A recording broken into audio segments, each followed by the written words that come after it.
मुख्यमंत्री शिवराज सिंह चौहान के इशारे पर मध्य प्रदेश के पूर्व मुख्यमंत्री, प्रदेश कांग्रेस अध्यक्ष एवं नेता प्रतिपक्ष कमलनाथ पर एफआईआर दर्ज करने पर तीखी प्रतिक्रिया देते हुए अखिल भारतीय कांग्रेस सदस्य हरपाल ठाकुर ने कहा कि कमलनाथ जी ने तो मुख्यमंत्री शिवराज सिंह चौहान से यह मांग की कि आपकी सरकार जो आंकड़े 7,555 प्रदेश में कोरोना से मरने वाले के दे रहे हैं वो फर्जी है। वास्तविकता में प्रदेश में इस महामारी के दौरान 1 लाख से ज्यादा लोगों ने अपनी जानें गंवाई है।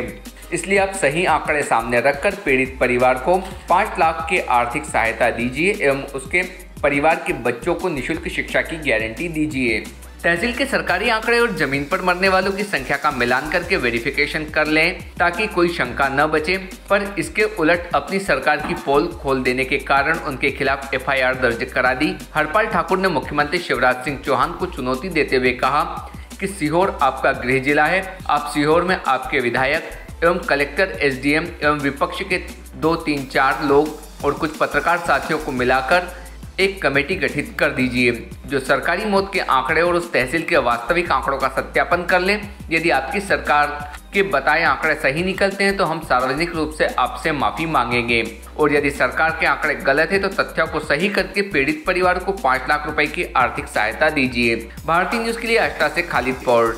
भारतीय न्यूज के लिए सीहोर से खालिद खान की रिपोर्ट। आज जो ज्ञापन दिया वो इस बात के लिए है कि इस समय अगर मध्य प्रदेश में या देश में कोरोना महामारी से हुई मौतों के लिए या देश को या प्रदेश को बदनाम करने के लिए अगर किसी एक व्यक्ति पर हत्या का या लापरवाही का प्रकरण दर्ज होना चाहिए था तो वो नरेंद्र मोदी के ऊपर होना चाहिए था, और मध्य प्रदेश में अगर दर्ज होना चाहिए था तो शिवराज सिंह चौहान और शिवराज सिंह चौहान के पूरे मंत्रिमंडल के सदस्य को होना चाहिए। इसके उलट कमलनाथ जी ने ये कहा कि भाई आप जो 7,555 का आंकड़ा दे रहे हो ये गलत आंकड़ा है, इस आंकड़े की आप जांच करा लीजिएगा। बहुत सारे लोगों को इलाज ही नहीं मिल पाया, वो एडमिट ही नहीं हो पाए, तो हम उनको इलाज नहीं दे पाए, एडमिट नहीं कर पाए, ऑक्सीजन नहीं दे पाए, इंजेक्शन नहीं दे पाए और हम उनको नहीं बचा पाए। पर कम से कम आप ईमानदारी से उनके तथ्यों की जांच करा के उनको कोरोना से मृत मान लो, और जो आप 1 लाख रुपए की राहत राशि देते हो ये मजाक है।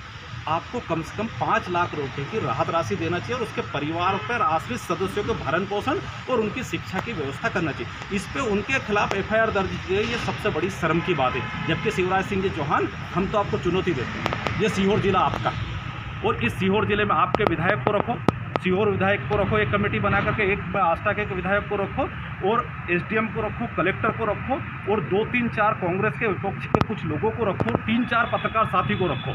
अगर आपके अंदर पुरुषार्थ है तो जो आपके शासन के दिए हुए आंकड़े हैं हम चल के वेरीफाई कर लेते हैं।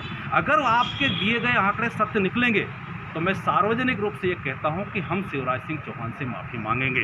और अगर शिवराज सिंह चौहान आप में इतना भी हिम्मत नहीं है तो आप इतना कर लो, भाजपा के एमएलए, भाजपा के नेता और मुख्यमंत्री अपने इष्ट देव भगवान की कसम खाए और अपने बच्चों की कसम खाए और ये कहे कि ये जो आंकड़ा हमने सरकारी दिया यही कोविड का असली आंकड़ा, हम तब भी मान लेंगे। हम तो ये मानते हैं कि शिवराज सिंह चौहान के खिलाफ हत्या का प्रकरण दर्ज होना चाहिए, उसके मंत्रिमंडल के सदस्यों के खिलाफ दर्ज होना चाहिए, कमलनाथ जी के खिलाफ नहीं होना चाहिए था।